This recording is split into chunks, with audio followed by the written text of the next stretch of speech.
I'm sick of Shaq. I don't know how else to say it, but I'm sick of Shaq. I'm sick of Shaq. I'm sick of Shaq. I'm sick of Shaq. He's being extremely sassy. I'm sick of Jasmine. Unpopular opinion. I'm sick of Jasmine too. Let's talk about it, y'all. Welcome back to my channel. I'm Tammy. You guys are watching Tammy Talks. We're here to talk about Married at First Sight, Season 16, Episode 14, The Rope, The Feather, and The Bidet. If you're brand new to my channel, I do breakdowns on TV shows, both scripted and reality, interjecting my own thoughts, opinions, and theories into each and every recap. So, if you enjoy that type of content, go ahead, hit that subscribe button. If you are back for a second, third, or fourth time, you are one of those people that types in my name, Tammy Talks MAFS, every Wednesday or every Thursday morning. Don't. Just go ahead and hit that subscribe button, y'all. I am 277 subscribers away from 10,000 subscribers. That is crazy. That's crazy. That's crazy, right? So y'all help me get there. If you enjoy my content, hit that subscribe button. If you enjoyed this video, or even if I piss you off during this video, click the like button. All right, y'all. And as usual, hop in the comment section so we can tussle. And we can talk about everything that happened in this episode. So I have a lot of unpopular opinions this episode. I almost did separate videos for each couple. That's like, I almost did separate videos for each couple. Almost went back old school style, but one video tonight. Let's get started, y'all. So, Nicole and Chris. Nicole wants to install a bidet. I guess she said that her mom has one. So then we get to see their like live first reactions to this water shooting up their ass. Didn't need it. Did not need that. So we get Clint and Gina. Dr. Pia is here this episode, right? Dr. Pia should really be the third main host or expert, because Dr. Pia gets right into it. She's not there for the pleasantries. She's not there because she wants to, come across better because she matched you up and she's worried about her statistics. Dr. Pia want to get to the root of the issue. And that's why we love Dr. Pia. We miss Dr. Viviana, but we like Dr. Pia. Bring her in more. This is also a conversation that should be happening sooner than the 3 weeks before decision day. Nonetheless. So Dr. Pia asks Clint and Gina, how are things going, right? They say good, and she's like, what's good? What's making it good? Like, because Dr. Pepper would have been like, awesome, great. And Pastor Cow would have been like, so y'all fucking yet? Because that's all he cares about. So they say the communication is good, but they don't feel married just yet. They just feel like friends. Clint says it's because they have a physical barrier. So they each, let me see if I can move my notes. Hold on, y'all, because I feel like I'm looking over too much. So they each say that they do have physical desires, but just not for each other. Right? So they want to be physical. They have sexual desires, just not for one another. So Dr. P is like, so what are we doing about these? We're taking care of ourselves. I said, oh. Y'all got a whole person that you married to right there, but y'all would rather take care of yourselves. Okay, sure. So Gina said that she does not want to talk about sex with Clint because she doesn't want to have sex with Clint. Gina's real childish in this aspect. It's giving Iris, where she didn't want to talk about sex. Sex was icky to her, that type of conversation. So she does not know if the marriage will even last. And she was like, Clint feels the same. Dr. Pia said, absolutely not. Let Clint answer himself. I said, I know that's right. Don't speak for me. I'm grown. So they both talk about how they are both attracted to scents. Clint is like, yeah, I love scents, vanilla, birch, those are mine. I said, okay, Clint, knowing your scents, knowing what essential oils and what scents go well with your chemistry. Great. Important thing to note, y'all. If y'all are going to start buying perfumes and colognes, you need to know what scents match well with your body chemistry. Everything ain't for everybody. Jill Scott told y'all best. So Gina said Clint doesn't have swag. He is offended as he should be. That's rude. It's rude to say it to his face like that. So Dr. P is going to give them an exercise where they can talk about sex and gain physical attraction with each other. So, because Dr. Pia asked him, like, if y'all don't talk about physical sex or physical attraction, if y'all don't talk about sex, how are y'all going to foster getting to that point where you might want to, have those feelings with one another, which can, in turn, help your marriage grow and, help y'all stay in the marriage if y'all want to. We know Gina don't. So, we then get Jasmine and Eris. So, Dr. Pia comes to visit them. Eris said that things are not how either one of them envisioned, but they know that that's the risk that they take when you sign up for the show. I don't think Jasmine understands that. And this might be my unpopular opinion, but I don't think Jasmine understands that. Because Jasmine makes a lot of comments about, and she makes some later in the episode that we'll talk about how she thinks that everything should work and she was so ready for marriage and stuff like that. I feel like Jasmine should have went on Love is Blind. That would have been a better show for her. So he then said that they are both willing to try, and that's why they're still there, because they could call the decision day at any point in time. So Jasmine says that her needs are absolutely not being met because he's not physically attracted to her, so he's not touching her. They don't even, they don't even really hug. So Dr. Pia said, okay, well, is there at least a friendship? Jasmine said, yeah, because he friends on me back on the honeymoon, he did. And it's like, Jasmine, I feel like I on one hand, I get it, right? It is rough to be in a marriage, in a relationship where your husband does not like you. I get it, okay? We get that part. He don't want to fuck you, okay? You don't have to say it every single week, because I don't know if Jasmine thinks that reverse psychology is going to work, but you saying it over and over is not going to make him want to do it anymore. It's just not. So Eris said that they don't have meaningful conversations. So he points out how they don't really talk about anything like super, super deep. So Dr. P asked Jasmine if she is holding back. Because keep in mind, y'all, remember, Dr. Pia done seen the footage. So Jasmine is like, no. And Dr. Pia was like, so you're open about everything. Jasmine was like, okay, so I'm forthcoming, but maybe in the beginning I really was more, but like now I'm not. So Dr. Pia is like, you're holding back, you're kind of guarded. And then Eris was like, yes, nodding. So he's like, I agree, because we got the exercise to do with the questions, and we were sitting on the couch. I'm asking her typical first date questions, and she wasn't answering fully or like asking me anything back. Jasmine was like, I felt he was just trying to pass time. This is what bothers me about Jasmine, y'all. And I said this last week, and y'all went on the whole thing. Which, she tried, and Eris is this, that, and the other. Stay and get your money, sis. That's silly. I just think it's silly. They don't have to pay $50,000 if they decide to divorce early. We have seen far too many people decide to call it quits before decision day for y'all to even believe that. But if you don't want to be in this marriage, and you don't want to be open, and you don't want to try, or not even be in this marriage, if you don't want to try because a couple of weeks ago he didn't want to try, then you're just as childish as him. And I think that's the part that people are missing.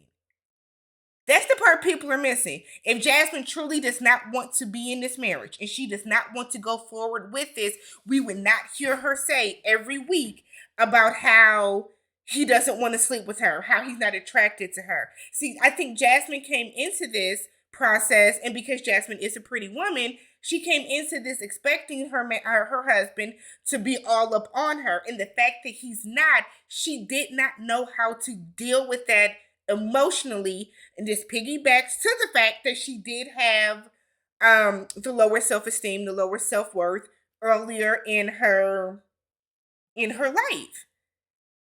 But my thing is, Eris is not lying. We saw it. Him trying to ask you questions and you giving back bland answers. That's not helping either. That's not helping either. So I don't know what Jasmine wants, but you keep saying he's not attracted to you. You want meaningful conversations. Then when he does, you're like, oh, I didn't believe he really wanted a meaningful conversation. What is really going on here? So Dr. Pia asks her, do you call him out? And she's like, sometimes, yeah. She asks Eris, how do you feel about that? He was like, I love it. Eris is a man that wants to be challenged. And do not mistake any of my words. Eris is still trash. He is still immature. Okay? He is still both of those things. He is still emotionally stupid. And I don't want to call people stupid. He is still emotionally unavailable. But we have seen him these past episodes put forth an effort. We've seen him put forth an effort. And even if even if it is later in the process, so what? It's still putting forth an effort. Jasmine acting as if she doesn't want to try now at all doesn't make him look bad. It makes her look bad. It just does. Tit for tat, we're too old for that. We're too old for that. So she then blushes. Oh my God, I didn't expect that answer. Childish girl. So then we have Clint and Gina. Clint immediately was like, why don't you think I have swag? I said, oh. Gina, of course, has to bring up hair. Didn't I tell you, Gina, we don't want to hear nothing about no hair? She just want to cut his hair. We don't want to see it. Move on. Move on. Next scene. Shaquille and Kirsten.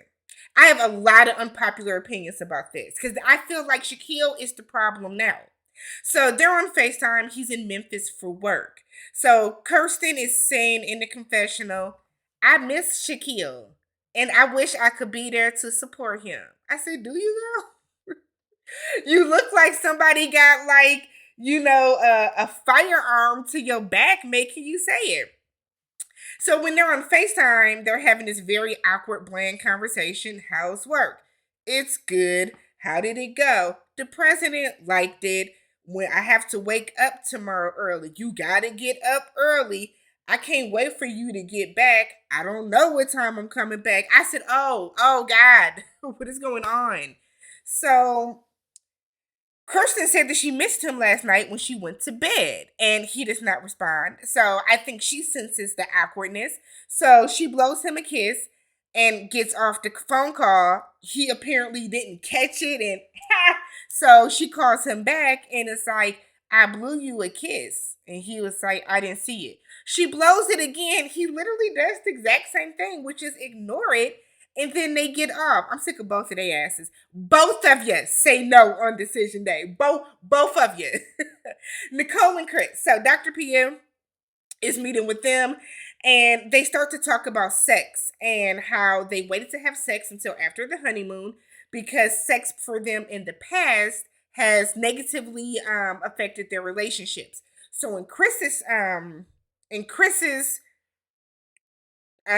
Jesus, what am I saying? In Chris's past, he said that his relationships were clouded by sex to where sex was always the focus. No matter what was going on around them, it always led back to sex, and that just wasn't healthy.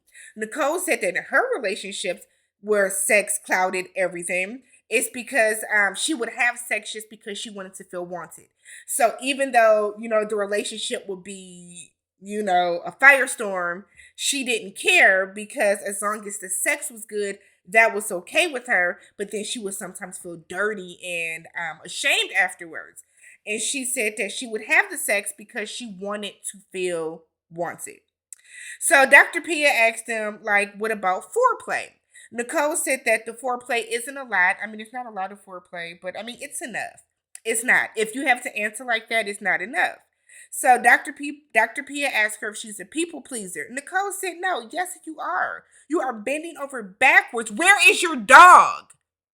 Where is your dog? When is your dog coming to live with you? Where's your dog, Nicole? Where's your dog, Nicole? You are a people pleaser. So Dr. Pia asked her if she is depriving herself of the foreplay that she clearly wants so that she doesn't rock the boat. Nicole starts crying because she then says that she didn't realize she had so many issues and she was so effed up. You're not an effed up person. You're not an effed up person. So Dr. Pia tells her, you're not an effed up person. Things happen to people. Nicole said, no, I have to take some accountability. I allowed these things to happen. I have to take, people are only going to treat you the way that you allow them to.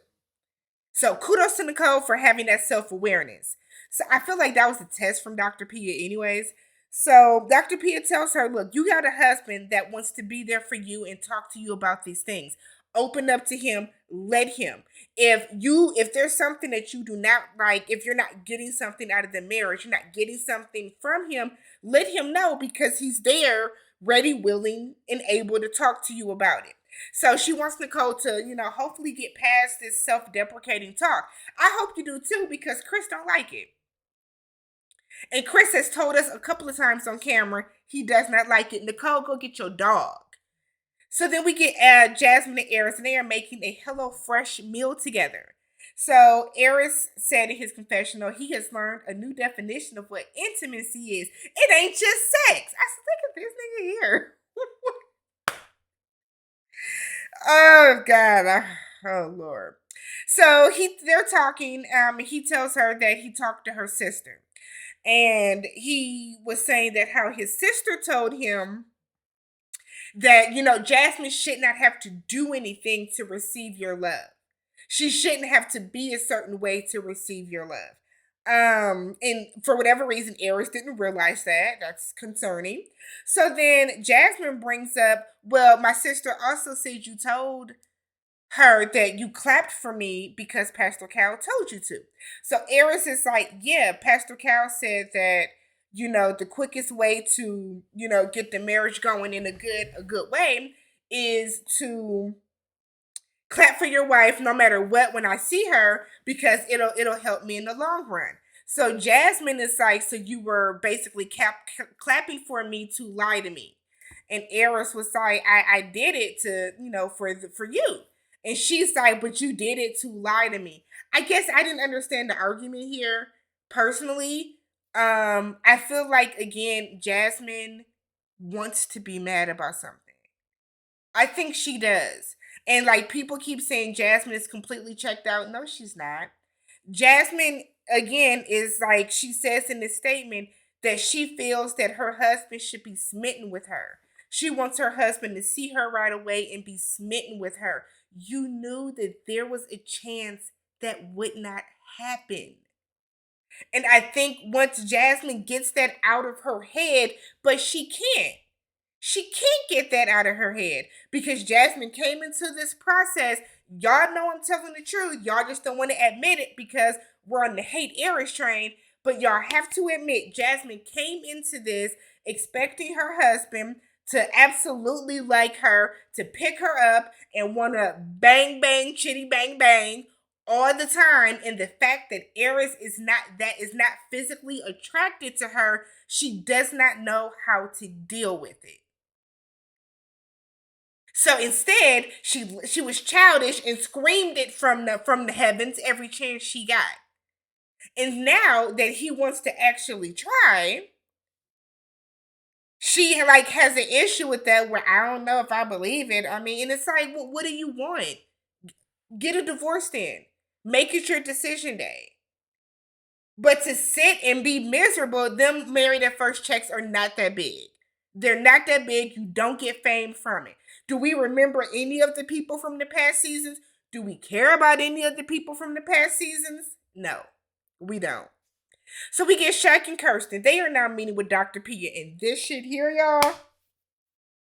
So Kirsten said things are going great because of the quality time they spend together. I said, girl, y'all don't spend no time together.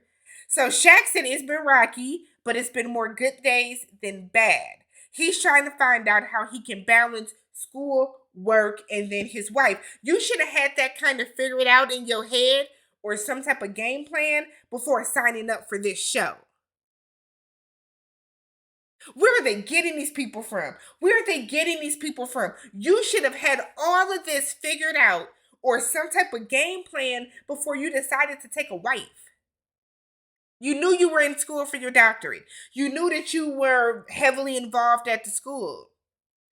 So Kirsten said that it is hard for her to not always be in control, but she does feel comfortable letting him take care of her. I said, no, you don't. No, you don't. So they then go on to say that they don't talk about what is attractive about the other to them. Kirsten said, well, him moving boxes was attractive. Dr. Pia was like, why? She was like, well, because he was masculine and his muscles was popping. I said, "Ugh." So Dr. Pia was like, what about that though? Kirsten goes on to clarify he was getting the job done and taking care of business. To her, that's masculine. So Dr. Pia then asked her, do you think Shaq is masculine? The way that she paused and glanced up at him, kind of like, you sassy in a mug. But she paused and did everything but answer. Like, we even went to a commercial break. And it wasn't like a fake, like, oh, they tried to dupe us out. Like, even Dr. Pia was like, ooh. So Shaq is making faces, rolling his neck and everything back there. And Dr. Pia is like, so Kirsten finally is like, yeah, he's masculine. Dr. Pia said, that's a very long pause there, girl. We don't believe you. You need more people. So she said that her dad is very masculine. He's tough. He's hands-on. He's a business owner. Kirsten will never find a man. And it's because she is putting everybody, she has her dad on the pedestal up here that's unattainable. We'll just say here. And every time a man comes and gets close, she's going to keep moving and moving and moving and moving. So there will never be a man that can compare to her father. So she said that she has not seen the tough side of Shaq. She has only seen the very calm, sweet side of him. I said, girl, don't say sweet. So Dr. Pepper was like, Dr. Pia, because Dr. Pepper ain't worth a damn. Dr. Pia was like, you know that can be masculine, right?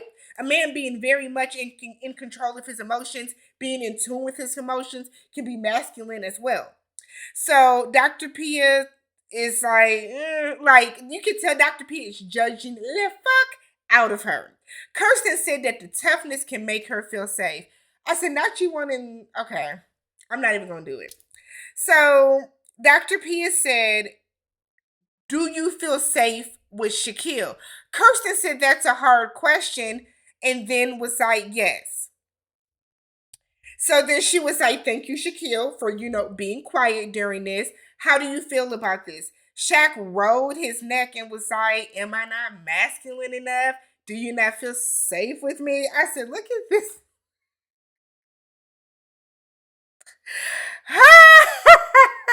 So he wants to know, like, what has to happen for you to feel safe with me? We got to be robbed at the gas station. I said, not robbed. And she was so, oh Lord, God forbid. So, but that's how you sound though. You really sound like you want him to be Batman up in here. Like, that's what you want. So he feels like she is comparing him to her father, which she is. So in his confessional, Shaquille says that he feels like he is constantly trying to prove himself as a man to her. I said, woo! So he then says in the session that she is comparing him to her dad and it's taking a mental toll on him. So he is trying to be that for her. And he was like, don't you see I'm trying to change? Don't you see I'm doing everything I can? I said, not you horribly rolling your neck at her. Oh, God. Here's the thing. I had a father and I have uncles that have built cars and worked on cars. My uncle used to build houses with his bare ass hands, y'all. I'm talking get the wood, get the stuff that needs to be done, build the frame of a house, do the drywalling, my uncle used to do that type of stuff. My dad, built car frames. My dad it's like a man. Whatever people want to say is the definition of a man, that is my dad, right? But I kind of feel like I can't expect every man that I meet to be able to change the brakes and fix a flat tire and replace the battery in my car and do the oil change his damn self and then go outside and fix the lawnmower because the lawnmower is broken up and then repaint, redo the floors in the kitchen and then fix the stove and then do the water heater. Like, not every man is into that stuff, right? Not every man is into that stuff. So I can't go into it and say, oh, you can't fix the brakes on my car. I can't date you because my daddy can. I have never in my life, I am 38, I have been driving for 20 years. I have never had to pay to get brakes done because I take my car to my dad. I cannot expect that the man that I'm with be able to do that. And if he's not able to change the brakes, if he would say, oh, we can just pay to get it done, I can't say, oh, you ain't no real man because you rather swipe your card than get down elbow grease and start pulling off wheels and shit. Like, you can't compare Shaquille to your father. It's not fair to him. It's just not fair. You're moving the goalpost every chance you get because you don't like him. And I wish you would acknowledge that and, kind of realize that yourself so you can leave the rest of us, including Shaq, the hell alone. So Dr. Pietz asks if he doesn't change to become the masculine man that you need, will the marriage even last? Kirsten said that she doesn't want him to change because he can fulfill different things in her in other ways. I said, girl, you're going to say no on decision day. We know it. Chris and Nicole get a box of sex toys and lube and all this type of stuff. They don't like none of it. They want to have boring, vanilla, missionary sex. If that's what y'all want to do, fine. Go for it. They're like, oh my God, a massage candle and handcuffs and lube. Oh my God. I'm like, y'all gone somewhere. Chris basically said he don't want to do none of it. So because Chris doesn't want to do any of it, Nicole doesn't want to do any of it now. People pleasing. So Nicole said that she would be okay and she would be very comfortable and confident to say yes today. If today was decision day, Chris doesn't say that. Chris said he wants to make sure that they are both ready to say yes by decision day. So he's not worried about the sex. Chris is not all in. You know why? Because Nicole is self-deprecating and Nicole is, I think, too much of a people pleaser for him. Chris is not sold. He did not say, I would say yes today.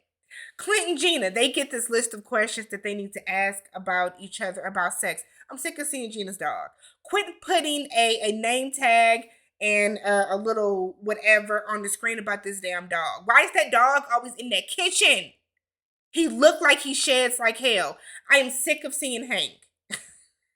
I'm sick of seeing that dog because every scene that Clint and Gina are in, Gina involves the dog in the conversation. They need to start having their conversations up in the community room, out at a park, at a restaurant, anywhere else. But as long as Hank is there, he is going to be a buffer for Gina and she's not going to be real. They talk about how they send nudes and Gina is childish, doesn't want to say what her favorite position is. They now get a box of like sex toys and accessories. They're running feathers and hairbrushes up and down each other's arms. Over it. Kirsten and Shaq. So they have to blindfold each other and lead the other through the house to find some like sex toys and accessories that they have hidden. Shaq is yelling, I'm over here. I said, if you don't tell that heifer, walk straight, turn left, open this door, and do it that way, what are you doing? So she's like, I don't want to walk because you gon' I said, everything about the scene infuriated me. Everything about it. So he leads her to the washing machine. He gets a rope, ties her up, and she was like, this is sexy. She's rubbing lube in her hand. She's smelling bubble bath. I said, what the fuck is going on here? What is this exercise, Shaq? I don't think y'all did it right. I don't think y'all did the exercise right. Back in the bedroom, he said that they still have some things they need to work on. She is shocked for some reason. So basically, he feels that their communication isn't up to par. He tells her that when he was gone, he wishes they would have communicated better. We could have scheduled time to talk instead of just kind of waiting to the end of the day. Basically, he said that, I really wanted you there. And she was like, you should have said something. He was like, no, you wanted to run the streets. I said, not the streets. Did you say she was for the streets? I said, Shaq. Not for the streets, y'all. So basically, this is what they're going back and forth about. Shaq said that after his first trip, Kirsten said that the next trip she is definitely going on with him. So in his mind, we discussed it way back then. So now that he's packing and stuff, He thought that Kirsten would have been like, oh, we're getting ready to go on a trip? Cool. So he said that she said that she had a bunch of work stuff that she had to handle. He was shocked because, oh, I thought you were coming with me. She was like, why didn't you tell me you wanted me to come? He said, I'm not going to beg you and keep reiterating stuff. See, and this is again where Shaq is losing me. If you're sitting here packing, you know you're going on a trip, how hard is it to say, yo, you still coming with me? I really, I would really like it if you came. It's not that hard to do. I don't understand Shaq. I don't understand Shaq. It's the same thing with Jasmine and Eris. Now that Kirsten is seemingly trying, now you don't want to do it because you feel like you're begging her. Asking a question is not begging. Begging is if you mention it and she was like, oh no, I can't. And then you're, oh, come on, please come with me. Oh, come on. You didn't do that. You said you didn't even reiterate it.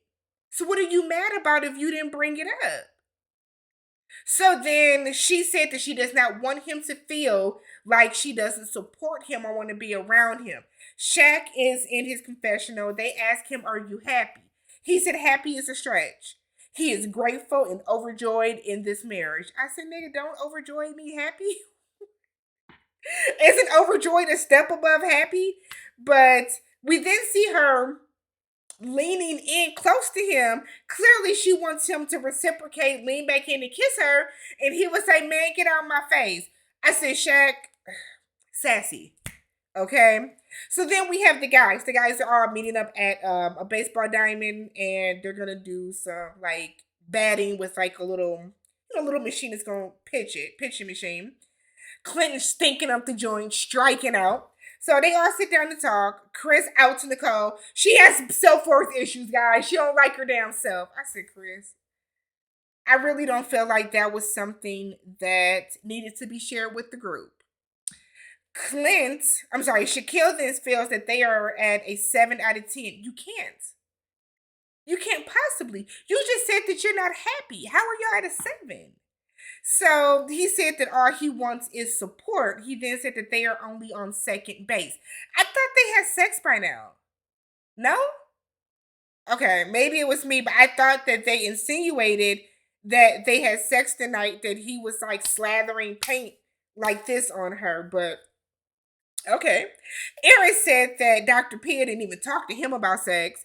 He said that in the past, he has moved on past the physical with women if he has something in common with them, which is what he's trying to do now with Jasmine. But y'all got mad because he mentioned maybe if she was a sneakerhead, that we would have at least something to converse about.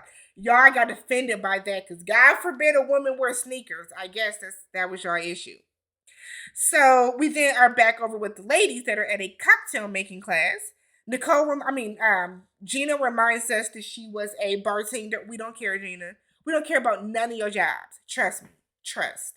So Nicole thinks that Chris is almost too respectful. She said that if she's in a mood, in a moment, she wants Chris to come in and be like, talk to me, not I'll talk to you when, let me know when you want to talk type deal. Kirsten tells the girls that her and Shaq are at around second base, and she's waiting basically for Shaq to take the lead. If he were to take the lead, she would not push him away. She would comply, okay? Jasmine then said that Eris is not showing any progress even after the conversations with the experts. That's bullshit. I'm sorry, Jasmine, that's not true. That's not true. You don't believe that he's being truthful with it. That's a complete different circumstance. But we have seen him after these meetings with the experts. We have seen him try to have conversations with you. We have seen him engage in doing the activities as designed. So that's not true. Again, Jasmine is expecting Eris to want to fuck her and he doesn't want to, and that's clearly all that's on her mind. She can't see past that. She can't see past that. To her, whatever. So she said that she doesn't have that conversation with him about like doing what the experts suggested because she's scared of what the outcome would be. So she's brushing everything under the rug. She starts to cry. Nicole tells her this is a safe space, okay? Get it all out. All the ladies are rallying behind her. Gina looks like that whatever they were drinking went to her because Gina looked low-key drunk. She's just like, and then Jasmine feels like she is at her breaking point. You know what, Jasmine? Me too. I'm at my breaking point with this. I'm at my breaking point. Let me know what you guys thought about this episode, everything that happened with all 4 of our remaining couples. If you have not already, don't forget to subscribe to the channel, thumbs up the video, hop in the comment section, y'all. Let's tasso, and I will catch you guys in next week. Peace.